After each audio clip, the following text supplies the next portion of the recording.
dapat panas itu dari turbin ya.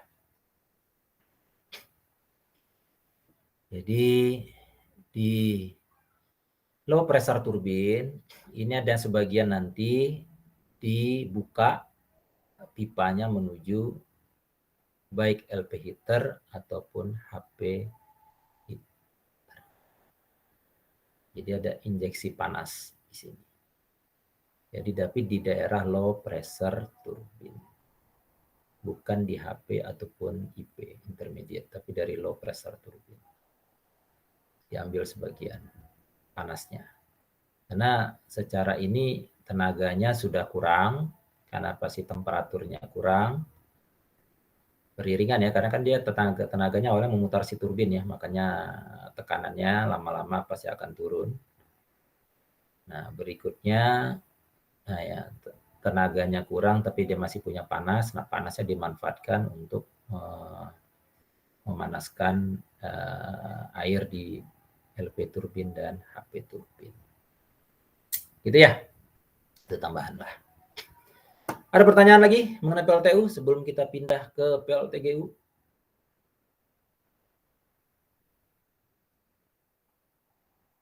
Oke, karena tidak ada, kita lanjut. Nah ini PLTGU, kalau Anda lihat ini pompanya di mana lagi? Oh ternyata masih ada kondensat pump, tetap fungsinya dari kondensor menuju diaerator. Terus ada feed water pump dari diaerator menuju, nah ini menariknya. Kalau di PLTU kita sebut namanya boiler, artinya mengubah air menjadi uap. Kalau di sini perannya tadi namanya HRSG, Heat Recovery Steam Generator. Jadi heat recovery, jadi panasnya dimanfaatkan kembali. Untuk apa? Steam generator. Jadi untuk menghasilkan steam generate ya. Nah, jadi air yang masuk dari diaerator ini dipompakan dari BFP menuju HRSG.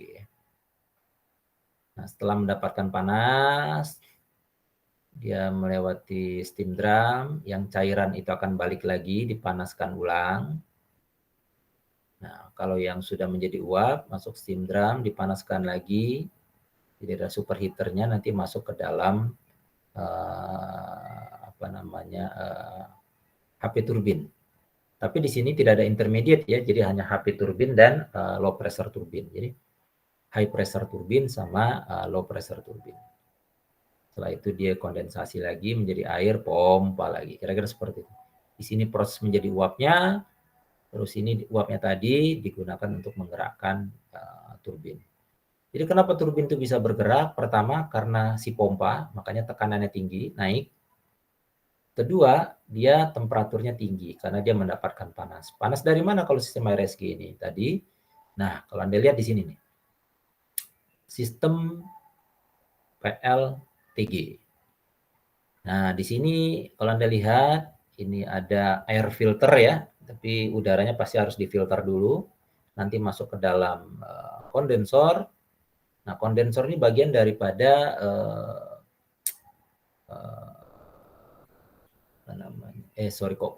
ralat ya, kompresor ya. Jadi kan kita sempat sebut tadi ya, ada pompa, ada kompresor gitu ya.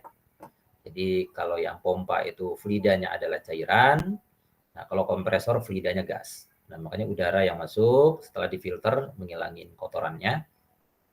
Jadi udara itu juga kalau ada debu-debunya itu ya terfilter, tersaring gitu ya, biar lebih bersih.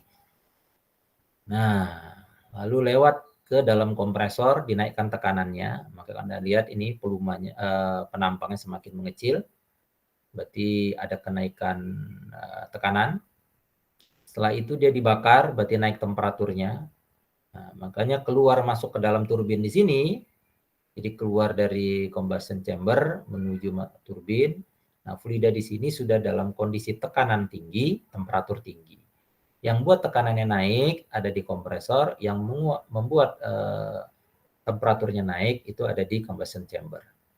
Nah, yang fluida dengan tekanan tinggi dan temperatur tinggi baru dilewatkan di turbin. Nah, bedanya juga sama nih. Yang bikin naik itu pompanya, naik tekanannya.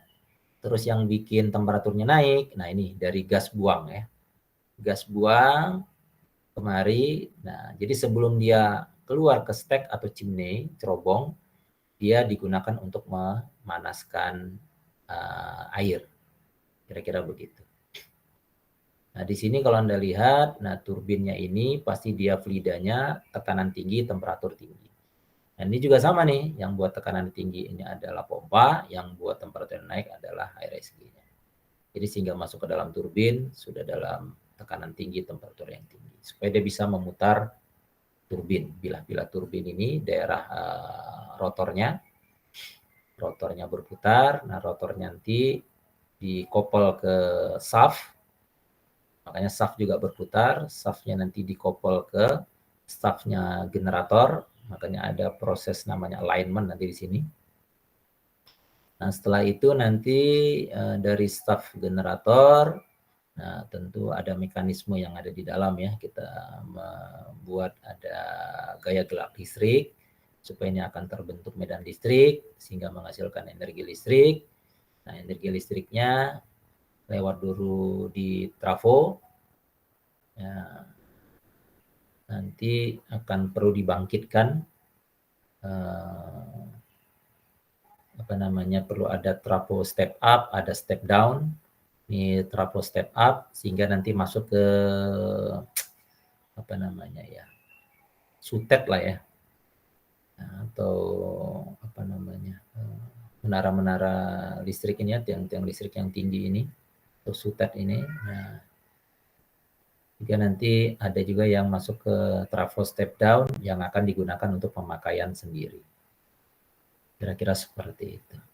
Nah, kalau Anda lihat ini pompanya masih ada, condensed water pump, ini feed water pump. Nah, kalau di sini juga ada fuel pump. Jadi untuk di combustion chamber dia masih menggunakan bahan bakar ya, fuel pump. Seperti itu. Jadi untuk cairan. Cuman di sini ada dapat tambahan, kita fluidanya adalah udara, makanya menggunakan kompresor. Baik, sampai di sini ada pertanyaan? Untuk sistem PLT GU, maka di sini ada dua ya. Ada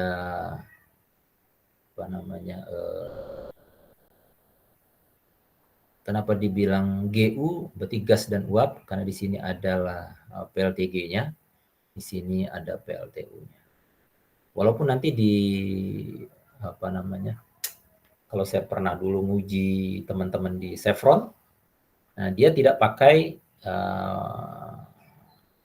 turbin uap.